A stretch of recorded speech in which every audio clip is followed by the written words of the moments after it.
함께 우리가 방금 특송을 통해서 고백을 했던 것처럼 우리가 어디 있든지 하늘나라, 하나님 나라를 누린 이 응답 자체가 묵상의 내용을 아는 상태인 줄로 믿습니다. 그래서 묵상이라고 하는 것은 내가 지금 어떤 조건에 있는가, 또 어느 시간표에 있는가, 나는 지금 어떤 상황 속에 있는가 이전에 하나님께서 우리와 어떻게 함께 하시는가, 우리에게 지금 무슨 말씀을 주시는가, 성삼위 하나님께서 함께 하시는데 언제 어떻게 함께 하시는가, 그 사실이 우리에게 있어서 묵상의 내용이고 핵심입니다. 즉 묵상이라고 하는 것은 나로부터 시작하는 것이 아닌 하나님께로부터 시작하는 것이 묵상의 시작이고, 하나님께로부터 시작된 모든 은혜와 복음과 능력과 역사를 실제로 우리가 믿음으로써 기도로써 누리는 것이 묵상이다는 것을 우리가 말씀을 통해 함께 볼 수 있고 실제 현장에서 우리가 누리는 은혜인 줄로 믿습니다. 그래서 우리가 본문을 함께 읽은 것처럼 여호와의 율법을 즐거워하여 그 율법을 주야로 묵상하는도다라고 하는 말씀을 우리가 상당히 많이 읽은 줄로 압니다. 사실 굉장히 어떻게 보면 당연한 얘기이면서도 조금 어렵게 느껴질 수 있는 것은, 일단 저는 그렇습니다. 딱 저를 봤을 때 제가 새벽 예배 그리고 새벽 기도하는 저의 모습을 한번 생각을 해봤을 때 일단 눈이 이렇습니다. 그래서 과연 이게 즐거워하는 그 눈인가라고 일단은 하나님께서만 아시겠죠. 그러면은 내 힘으로 과연 즐거움을 얻어낼 수 있는가라고 했을 때 정확히는 하나님께서 우리를 구원하신 그 은혜가 내게 정말 믿음으로 깨달아진다면 즐거움이 누려질 수밖에 없는 것입니다. 그리고 이 즐거움이 아닌 다른 것으로 즐거움을 발견하고 누리게끔 하는 게 또한 지금의 흑암의 역사입니다. 그러면 우리가 묵상의 내용을 아는 망대의 말씀을 함께 볼 때에 그 네팔 국가 네팔 망대 헌신 예배를 지금 드리고 있는데, 그 네팔이라고 하는 그 국가를 다시 한번 좀 간단하게 짧게 기억을 해보자면, 원고에서는 이제 고타마 시타르타의 고향 이렇게 되어 있는데, 쉽게 말하면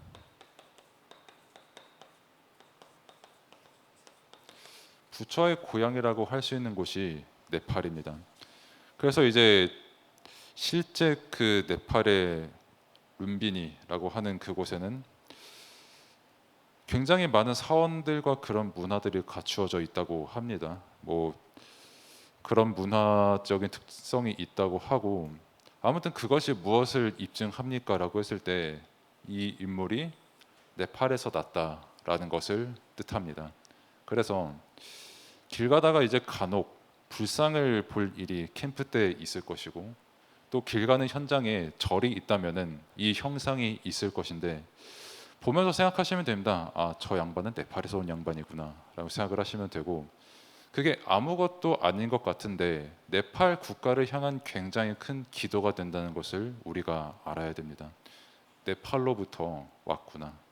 저 국가가 어떤 국가이길래 하나님께서는 이런 시간표를 허락하셨고 왜 또 이런 인물이 나올 수밖에 없는가에 대한 생각과 묵상을 할 수 있게 되는 것이죠. 그리고 또 캄보디아의 선교 현장을 우리가 함께 은혜 가운데 또 시공간 추월의 응답과 함께 보게 되었는데, 이 인물의 영향이 가장 직접적으로 간 그곳 중 하나가 이제 캄보디아입니다. 그래서 지금도 사실 상자부 불교 국가가 되어 있고요. 얼마만큼 불교 그리고 이제 부처가 영향을 주고 있습니까?라고 했을 때, 뭐 김세중 선교사님께서 말씀 주시는 걸 저희가 언젠가 들으면 훨씬 더 잘 알 수 있겠지만요. 그러니까 우리나라에서는 이제 남자가 군대를 가면 철이 든다라고 이렇게 말씀을 많이 하십니다. 그럼 이제 그 말이 나올 때 또 요즘 따라 나오는 말은, 우리 때는 그랬는데 요즘 군대는 안 그렇다라는 말이 따라 나오긴 하더라고요. 뭐 핸드폰 하게 해주지 않냐 군대가 라고 제가 그렇게 말을 합니다. 그러면은 저의 군 생활을 만약에 얘기를 하면은 저는 24개월 공군에서 복무를 했거든요. 그러면 이제 저보다 어르신들께서 24개월이라고 하면서 이제 많은 말씀들을 제게 주실 수가 있겠죠. 36개월 앞에서 저는 아무것도 아닌 일을 한 겁니다. 아무튼 그 군대를 갔다 오면은 남자가 된다. 한 3일 정도 이렇게 보는데, 마찬가지로 그 캄보디아라고 하는 국가는 승려가 되면은 남자가 된다라고 하는 문화가 있다고 하더라고요. 그래서 승려의 경험이 없는 사람보다 1년이라도 이제 머리를 밀고, 그리고 실제 승려 생활을 한 그 사람을 보고 남자가 되었구나, 효자구나, 굉장히 철들은 사람이구나 라는 그 문화가 있다고 합니다. 나이대도 비슷하게 남자가 20살 정도 되면은 거의 모든 남자들이 1년씩은 승려 생활을 경험한다라고 해요. 그 말은 상당히 불교적인 그런 부분이 문화화되어 있고 전통이 되어 있는 것을 우리가 볼 수가 있습니다. 그만큼 이제 인도를 거쳐서 캄보디아에도 영향을 주고 있기 때문에 이 한 부분만 놓고 봐도 네팔을 위해서 기도해야 되고 캄보디아를 위해서 반드시 기도해야 되는 그 이유를 우리가 알 수 있는 것이죠. 그리고 이제 네팔에 어떤 또 한 가지 문화가 있다면 상당히 이 부분이 발전했습니다. 아시는 분이 많이 계신지는 모르겠습니다만은 저는 이제 예전 미국 락 음악을 되게 즐겨 들었던 사람이었거든요. 생긴 거는 그냥 김치 잘 먹게 생긴 한국인이지만은 즐겨 들었던 음악은 그런 류의 음악이었습니다. 그러면은 그 수없이 많은 아티스트들이 누구의 영향을 받았냐라고 했을 때 이것을 하는 사람들로부터, 힌두교도들로부터 많은 영향을 받았다는 게 역사적으로도 되게 증명된 사실이더라고요. 그리고 뭐 부처가 태어났다고는 하지만 종교는 사실 힌두교가 메인이 되어 있는 국가이기도 합니다. 그래서 상당히 많은 명상의 그런 문화들이 있고, 근데 또 한편으로는 부처가 이제 어쨌든 고향이 되어 있는 나라다 보니까 그런 경우가 많다고 하더라고요. 그 자동차로 치면은 이제 하이브리드 엔진이라고 볼 수 있겠죠. 힌두교와 불교를 동시에 섬기는 겁니다. 힌두교 신도 섬기고 그러면서 동시에 부처도 섬기면은 이득 아닙니까? 2배 내가 더 많은 응답을 받을 수 있는 것 아닙니까? 또 내가 많은 신을 섬기는 만큼 내가 더 많은 복을 받는 것 아닌가라고, 그렇게 종교 문화가 형성되어 있는 국가이기도 합니다. 뭐 저희 입장에서는 굉장히 그게 이해가 안 될 수도 있습니다만 사실 어디서든지 볼 수 있는 게 그런 문화거든요. 뭐 그럼 우리나라 교회는 뭐 다른 종교의 요소가 아무것도 없었습니까라고 했을 때 종교라고 하기엔 좀 그렇지만 유교가 되게 있었죠. 아직까지도 논쟁인 것이 교회에 과연 스레빠를 신고 와도 되는가라고 하는 부분이요. 그래 스레빠까지는 이해하지만 그래도 양말 안 신고 쪼리는 좀 아니지 않나라고 하는 그런 부분들. 그리고 바지 길이 뭐 이런 부분들이요. 저는 경험해 보지 못했습니다만 청바지를 입고 오는 그런 부분들. 저는 안 그랬습니다만은 제 가족분 중 한 분이 이제 큰 해골 티셔츠를 입고 교회 가서 아버지한테 꽤나 많이 혼났던 그런 부분들이요. 뭐 여러 가지가 있습니다만 사실 그게 굉장히 어떤 성경적인 기준이다 였다기보다도 어떤 우리의 전통과 그런 배경들이 있었던 것도 사실입니다. 그래서 뭐 왜 저 사람들은 힌두랑 불교를 동시에 섬겨라고 생각할 수 있지만 하나님 떠난 인간 우상 숭배하는 모든 사람이 그럴 수밖에 없음을 우리는 알아야 됩니다. 그리고 기도해야 되는 거죠. 오직 복음에 믿음이 되도록이요. 그리고 또 그런 명상을 하면서 목사님께서 자주 말씀하시는 그 3억 3천만의 그 귀신들, 이게 힌두의 귀신의 개념이다 이렇게 말을 하더라고요. 그러니까 왜 3억 3천이냐라고 했을 때 상징수이기도 한데 뭐 예를 들면은 여기 나무 의자가 있으면 이 나무 의자를 다스리는 신이 있는 겁니다. 그리고 제가 이렇게 분필을 잡고 있으면 분필을 다스리고 있는 신이 있는 겁니다. 그분들 입장에서는. 그리고 이제 그 중에 하나가 부처인 겁니다. 3억 3천만 중에 부처도 포함이 되어 있는 겁니다. 그런 문화와 종교를 가지고 있는 국가이고, 그래서 굉장히 우리의 신이 우리의 삶에 굉장히 세밀하게 관여한다라고 믿는 그 신앙이 힌두교거든요. 그러면 신앙을 가진 우리가, 이 정말 오직 예수 그리스도 복음을 가진 우리가 왜 저런 생각을 하고 사냐라고 하는 그 비판을 할 수 당연히 해야 됩니다만은, 그 이전에 먼저 알아야 될 건, 반대로 보면 우리가 고백하는 게 하나님의 절대 주권이거든요. 내가 태어난 거, 지금 이 자리에서 함께 예배드리는 것, 말씀 받는 것, 내 인생을 살아온 것, 앞으로 살아갈 것, 전부 하나님의 계획 안에 있는 겁니다. 하나님의 은혜로 오늘도 살아가는 겁니다. 그 관점에서 봤을 때 이 사람들의 인생의 모든 부분엔 저마다 신이 있거든요. 근데 그 신들은 성경에선 단 한 분 얘기한다. 그분이 바로 예수 그리스도시다 라고 전할 수 있는 굉장히 좋은 부분이 되기도 하는 겁니다. 그래서 이런 문화 가운데 살아가는 사람들, 그러니까 굉장히 명상이 익숙하거든요. 이 문화는. 그러면 이분들만 명상이 익숙합니까? 라고 했을 때, 사실 그 명상이라고 하는 그 내용이 수없이 많은 사람들이 이미 익숙해져 있습니다. 일단 명상이라고 하는 건, 그리고 그것을 하는 이유는 다들 잘 아시는 것처럼 하나님과 단절된 상태는 무언가 계속 관계를 갈구할 수밖에 없거든요. 하나님을 떠난 순간 이미 완전히 죄 가운데 빠져버리고 평생 불안정 가운데 살아갈 수밖에 없는 겁니다. 그러니까 시키지 않아도 명상을 할 수밖에 없고요. 가지지 말라고 해도 종교를 가질 수밖에 없고요. 내가 하기 싫어도 우상 숭배를 할 수밖에 없는 게 하나님 떠난 인간의 상태거든요. 그러면 이 상태 속에서 발버둥 치는 그 일 중 하나가 명상이고, 특별히 발버둥 치는 그 세계와 삶을 살아가는 가운데 사람들이 명상을 하는 이유가 뭡니까? 라고 했을 때, 일단 쉼을 얻기를 원해요. 그러니까 제가 이제 금요일에도 잠깐 중고등부 아이들을 대상으로 말을 했지만은, 왜 아이들이 게임에 그렇게 매력을 느낄 수밖에 없을까라고 했을 때, 이유는 딱 하나입니다. 현실에선 나를 인정해주지 않지만 게임에선 나를 인정해주는 누군가가 있기 때문입니다. 현실에서는 일방적인 소통이지만 게임에서는 쌍방의 소통이거든요. 누군가가 내가 만든 작품을 인정해줍니다. 간섭하지도 않습니다.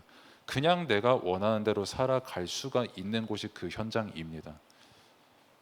달리 말하면 쉼을 얻을 수가 있는 거죠. 뭐 조금 또 다른 의미로 하면 뭐 현실 도피다라고 이렇게 말할 수도 있겠습니다만, 모든 사람은 사실 쉼이 필요합니다. 당연히 저도 필요하고요. 하나님께서 은혜로 이렇게 말씀을 전하는 시간을 또 제게 허락하셨고, 또 함께 말씀으로 인도받는 시간을 우리에게 허락하셨지만, 만약에 저보고 24시간 지금 이 모습대로 살려고 하면 저 못 삽니다. 쉬어야 됩니다. 때로는 아까 일부 오전 낮 예배 때도 말씀을 드렸지만은, 집안일 할 여력이 남아 있으면서도 때로는 쉼을 일부러라도 만들어내야 됩니다.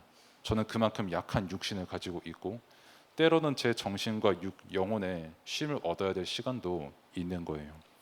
그러면 그 쉼을 너무나도 얻고 싶고, 다르게 말하면 내가 지금 당하고 있고 겪고 있는 이 고통으로부터 어떻게 해서든지 벗어나고 싶은 겁니다. 그래서 유행하게 된 문화가 여러 가지가 있지만, 대표적으로 카페가 있겠죠. 카페는 원래 특별한 장소가 아니었습니다. 그냥 그 쓴 물, 그냥 잠 안 오는 물, 그거 그냥 주는 데가 원래 카페였거든요. 근데 어느 순간부터 카페라고 했을 때 딱 인식이 되는 건, 부담 없이 얘기를 나눌 수 있는 장소, 다른 사람의 간섭을 받지 않고 나 혼자 무언가 몰입을 할 수 있는 장소, 그러면서도 나의 정신을 적당히 일깨워주는 그 쓴 물을 마시면서 때로는 나의 부족한 당도 채워줄 수 있는 그런 좋은 장소로 지금 사람들에게 인식받고 있습니다. 그리고 딱 그게 명상을 하는 이유가 되겠죠. 좀 쉬물었고 싶다. 나 일 좀 그만하고 싶다. 하루 정도는. 나한테 잔소리하는 사람이 너무 많다. 이해 안 되는 사람 너무 많다. 사는 게 고통이다. 어디 가서 며칠 동안 외부의 그거 없이 있고 싶다. 라고 하는 그 이유가 명상을 하는 이유와 동일합니다. 그러면서도 내가 조금 수준이 높다라고 하는 경우는 초월을 하기 위해서 명상을 하죠. 이거 다른 표현으로 하면 이제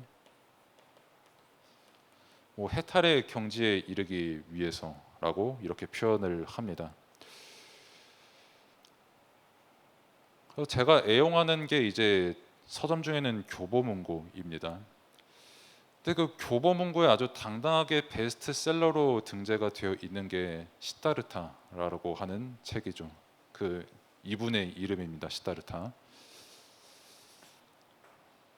그 헤르만 헤세가 쓴 책인데 그 책의 쭉 내용들을 보면은 딱 이 부분이 되게 잘 나와 있어요. 굉장히 글을 잘 썼습니다. 한 인간이 영적으로 정말 답을 얻지 못해서 냇가도 찾아가고 폭포수도 찾아가고 나무도 찾아가고 풀도 찾아가고 모든 거 찾아가면서 내 이 괴로움을 진짜 어떻게 해야 되냐 라고 하는 그 인간의 내면의 괴로움을 굉장히 잘 다뤘더라고요.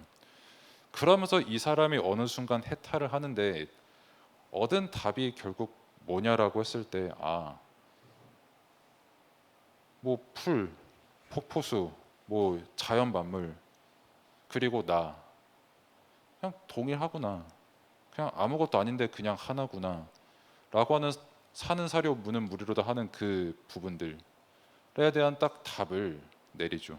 그래서 뭐 그게 사람들에게 많은 위로가 되든지 또 힘이 되는지 베스트셀러가 되어 있습니다.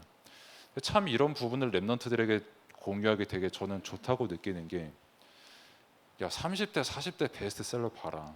그리고 40대 50대 베스트셀러 봐라.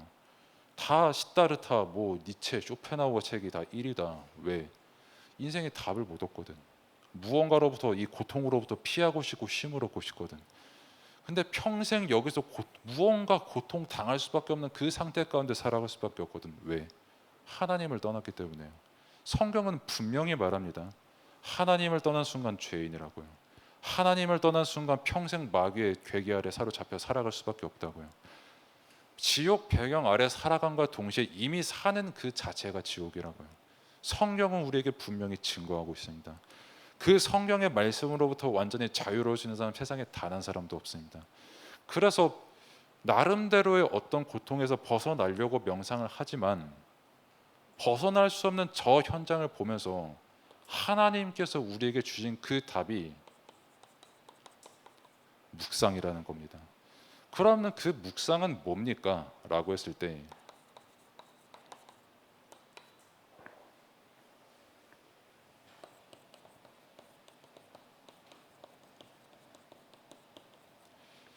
성경 말씀을 오늘도 우리는 은혜 가운데 보고 있습니다. 이 자체가 묵상입니다. 다른 내용이 묵상이 아니라 이 말씀 자체가 우리에게 묵상의 내용이 되는 겁니다. 하나님을 알아가는 그 자체가 우리에게 묵상이 되는 겁니다. 그래서 우리가 777 기도라고 하는 그 말씀을 많이 듣고 있고 또 은혜 가운데 계속 듣고 있습니다만 777을 잘못 이해하고 또 오해하면 그렇게 될 수가 있거든요. 그 7망대의 시작도 7여정의 시작도 성삼위 하나님인 그 내용을 우리가 함께 확인을 하고 있습니다. 그럼 성삼위 하나님이면 성삼위 하나님에 대한 그 내용을 아는 것이 묵상이라는 겁니다. 근데 잘못하면 성삼위 하나님 자체에 아는 그 관심보다 내가 이 777을 통해서 무언가 응답을 얻어내고 응답을 제안하는 그 상태로 빠질 수가 있다는 겁니다. 우리에게 중요한 것은 777을 어떤 방향으로 어떻게 많이 하냐는 게 문제가 아닙니다. 내가 얼마만큼 777을 부지런하게 하냐는 그 이전에 7에 해당하는 성삼위 하나님에 대해서 내가 얼마만큼 관심 가지고 있냐는 겁니다. 우리가 777 기도를 하는 데에는 관심 많거든요. 그것을 가지고 내가 무언가 응답받기를 원하는 경우도 되게 많습니다. 그런데 정작 그 7에 해당하는 성삼위 하나님에 대해서 한번 알아보자라고 하는 그것에는 관심이 없습니다. 사실 묵상이라고 하는 것이 무엇입니까? 라고 했을 때 내가 열심히 기도해서 내가 생각해낸 무언가 응답을 이루어내자가 아니라 하나님을 힘써 알고 말씀을 힘써 아는 게 묵상의 가장 핵심입니다. 그러면 하나님을 아는 것, 이것이 무엇을 뜻합니까? 라고 했을 때 성경의 수없이 많은 부분이 그리스도를 우리에게 증거합니다. 그리스도를 증거하고 고린도전서 15장 3절에서 4절의 말씀처럼 성경대로 죽으시고 성경대로 부활하신 그 그리스도를 우리에게 증거하고 있는 겁니다. 그리고 그 성경은 이 그리스도를 믿음으로 말미암아서 구원에 이르는 지혜가 있게 하는 디모데후서 3장 15절의 말씀도 있습니다. 그래서 진짜 묵상 내용의 핵심이 뭐냐? 말씀을 통해서 예수 그리스도를 은혜로서 깨닫게 되는 겁니다. 그리고 내가 그리스도를 힘써 알면 그리스도 안에서 하나님께서 말씀을 깨닫게 하시고 하나님이 누구신지 깨닫게 하시고 성령께서 어떻게 역사하시는지 그것을 깨닫게 하시는 겁니다. 그리스도 안에서요. 그러니까 우리의 묵상의 내용은 내가 얼마만큼 어떻게 해야겠다가 아니라 오늘도 우리에게 예수 그리스도 복음을 깨닫게 하시는 이 자체가 묵상의 핵심이라는 겁니다. 내가 복음을 알면, 정확히는 하나님께서 우리에게 복음을 깨닫게 하시면 그러면은 묵상이 될 수밖에 없어요. 성경 말씀이 내 삶의 모든 것이 될 수밖에 없는 겁니다. 성경 말씀이 아닌 다른 것으로 나를 굳이 채울 이유가 없는 겁니다. 그래서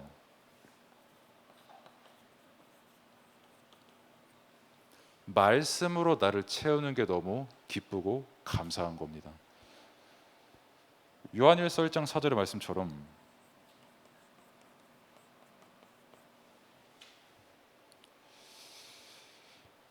왜 내가 너희들에게 이 서신을 썼냐라고 요한이 말을 합니다.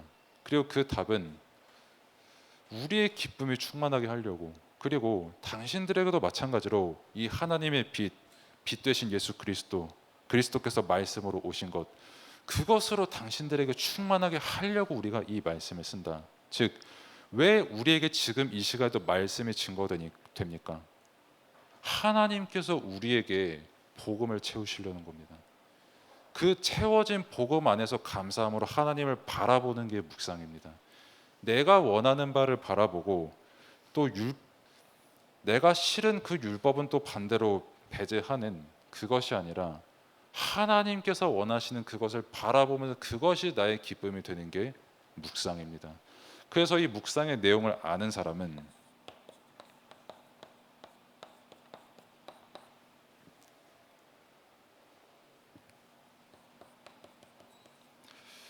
복에 있는 상태에, 즉 성령 충만함의 응답을 누리게 됩니다. 그래서 악인의 꾀, 즉 죄와 사탄의 것이 내게 더 이상 가치가 없게 되죠. 그러면서 동시에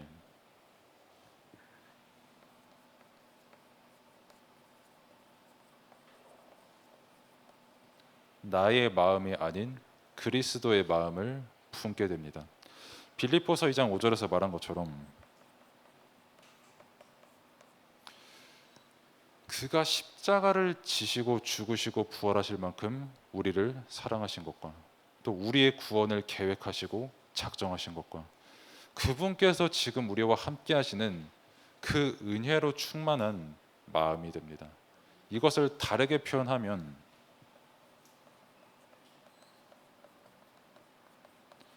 이것을 보고 영적 상태라고 합니다. 그 누구를 봐도 복음으로 답을 낼 수 있는 사람. 일단 나를 볼 때 내가 아닌 하나님의 것으로 나를 볼 수 있는 사람. 그것이 우리가 묵상 때에 언제든 누릴 수 있는 응답이요 은혜입니다. 그리고 또 한 가지는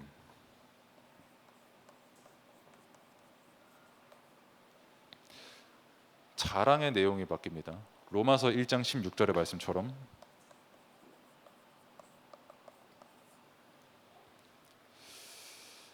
복음을 부끄러워하지 않게 됩니다. 다르게 말하면 복음만 자랑하게 됩니다.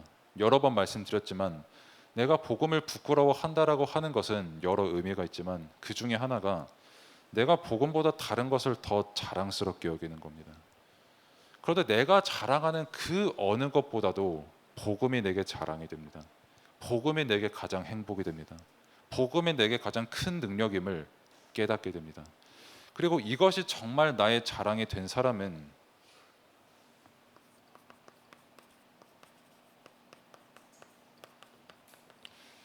나를 볼 때도 그렇지만 실제 시대를 보면서 참된 답이 무엇인지 누릴 수 있는 사람이 됩니다. 시대를 볼 수 있다라는 말은 현장을 볼 수 있다는 뜻이고 사람을 볼 수 있다는 뜻이고 그곳에서 나의 계획이 아닌 하나님의 계획과 뜻을 구할 수 있다는 것을 뜻합니다. 거기서 하나님의 뜻은 다른 거 없습니다. 언제든 예수 그리스도의 빛이 충만히 비추어지는 것이고 이미 그 영광의 빛의 응답으로 우리와 함께 하시는 겁니다. 그걸 우리는 빛의 망대다 이렇게 누리는 것입니다. 그래서 꼭 핵심적으로 기억을 해야 될 것은 묵상의 내용입니다. 나의 생각과 나의 계획을 통해서 집중하는 것이 아닌 하나님 그 자체에 집중하는 겁니다. 말씀에 집중하는 겁니다. 하나님의 뜻에 집중하는 겁니다. 얼마만큼 집중합니까? 하나님의 뜻을 묵상하는 게 내게 정말 기쁨이 될 만큼 묵상이 되는 겁니다. 기쁠 수밖에 없습니다. 왜? 나를 구원하신 그 은혜를 알면, 나와 함께 하신다라고 하는 그 가치를 알면 하나님의 말씀이 내게 기쁨이 되거든요. 내 말과 내 율법과 내 뜻의 한계를 아는 사람은 그만큼 전능하신 하나님께서 함께 하시고 구원하시고 역사하신다 라고 하는 그 자체가 내게 기쁨과 누림이 될 수밖에 없는 겁니다. 이것을 묵상이라고 하는 것이고 시편 1편 1절에서 2절에서 우리가 함께 볼 수 있는 응답입니다. 그래서 우리 모두가 나의 생각과 나의 기준이 아닌 하나님의 것을 알고 말씀을 통해서 하나님의 것을 충만히 누리는 기도가 누려지는 묵상의 응답 누리시기를 축복합니다. 기도하겠습니다. 하나님 감사합니다. 우리의 계획이 아닌 하나님의 것을 힘써 알고 또 그것을 힘써 지키고 그 또한 다른 것이 아닌 예수 그리스도 복음이 우리의 오직 믿음이 되고 이유가 되는 시간 되기를 원합니다. 흑암 현장을 보면서 또 불신앙 현장을 보면서 우리 또한 속는 것이 아니라 부끄러워하지 않으며 이 복음을 선포하고 먼저 내가 이 복음 개인화의 응답을 누리는 시간표가 되도록 하나님께서 인도하시고 역사하여 주옵소서. 하나님의 것을 누리는 것이 가장 큰 기쁨과 평안함이 우리의 것이 될 수 있도록 하나님께서 또한 인도하여 주옵소서. 예수 그리스도의 이름으로 기도드립니다. 아멘. 이제는 우리를 구원하신 우리 구주 예수 그리스도의 은혜와 하나님의 무한하신 사랑하심과 성령님의 내주인도 역사 충만하심이 함께 예배드린 모든 성도 또 현장 위에 네팔 현장과 캄보디아 현장 위에 이제로부터 영원까지 항상 함께 계실지어다. 아멘.